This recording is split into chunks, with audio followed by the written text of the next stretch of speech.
हमारे आराध्य छत्रपति शिवाजी महाराज से हमने सीखा है।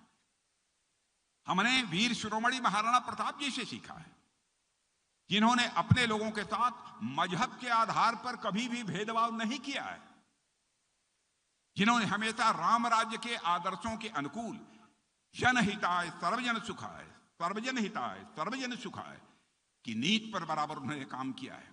हमारे आदर्श इस्लाम और मुसलमान विरोधी बिल्कुल नहीं थे। मैं दो टूक शब्दों में करना चाहता हूं। हकीम खान सूरी हल्दी घाटी के युद्ध में महाराणा प्रताप के साथ और मुगलों के खिलाफ लड़े थे।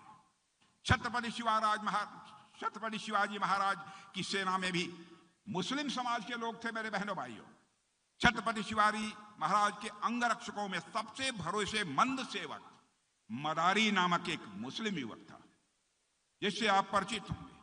ऐसे महाराणा प्रताप और छत्रपति महाराज शिवाजी हमारे नायक हैं, हमारे नायक हैं, हमारे नायक हैं। साथियों, जैसा कि मैंने पहले कहा कि छत्रपति शिवाजी महाराज महाराणा प्रताप को अपना आदर्श मानते थे। शिवाजी महाराज ने महाराणा प्रताप की गुरिल्ला युद्ध प्रणाली से प्रेरणा ली थी। बहुत आदर सम्मान से महाराणा प्रताप के पोते से शिवाजी महाराज ने उनका चित्र भी मंगवाया था। यह भी इतिहास के पन्नों पर वर्णित है। महाराणा प्रताप हमारे स्वतंत्रता संग्राम में भी बहुत लोगों के नायक और प्रेरणा स्रोत थे। रास बिहारी बोस, नेताजी सुभाष चंद्र बोस एवं अन्य युवा क्रांतिकारी महाराणा प्रताप के जीवन से हमेशा ये लोग प्रेरणा लेते रहे हैं। आजादी की लड़ाई जो भी स्वतंत्रता संग्राम सेनानी थे, वह महाराणा प्रताप और छत्रपति महाराज शिवाजी के जीवन इतिहास से प्रेरणा लेते थे।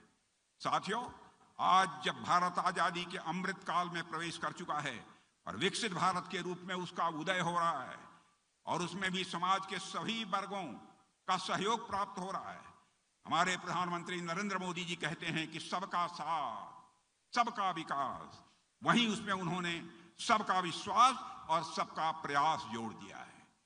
उसका करिश्मा यदि सुनना चाहते हैं, करिश्मा सुनना चाहते हैं, आज के 10 वर्ष 12 वर्ष 15 वर्ष पहले भारत यदि अंतर्राष्ट्रीय मंचों पर कुछ बोलता था तो भारत की बातों को जिस गंभीरता पूर्वक लिया जाना चाहिए नहीं लिया जाता था।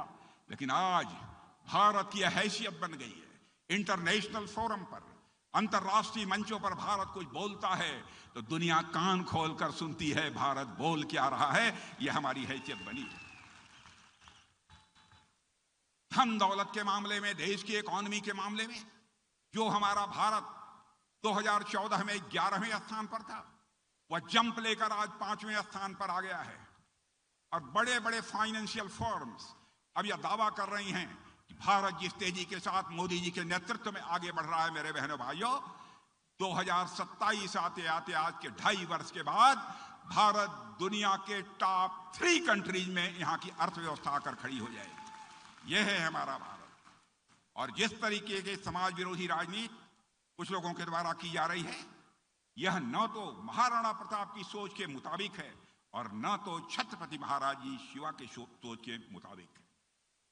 मुझे लगता है कि आज जब हम महाराणा प्रताप की प्रतिमा का अनावरण समारोह में यहां मौजूद हैं, यह बात हम सबको निश्चित रूप से समझनी चाहिए। साथियों, इससे ज्यादा कुछ न कहते आइए हम सब मिलकर यह प्रतिज्ञा करें, इस प्रतिमा को, इस पुतले को केवल श्रद्धा से नहीं देखेंगे, बल्कि इसे अपना सोर्स ऑफ इंस्पिरेशन, प्रेरणा का स्रोत मानकर हम चलेंगे। यह मैं आप सबसे अपील करना चाहूंगा। हर कदम राष्ट्रहित, समाज हित और सांप्रदायिक सौहार्द को मजबूत करने में हम उठाएंगे। इन्हीं शब्दों के साथ आइए मेरे साथ बोलिए, वीर शिरोमणि महाराणा प्रताप की, छत्रपति महाराज शिवाजी की, महाराष्ट्र की।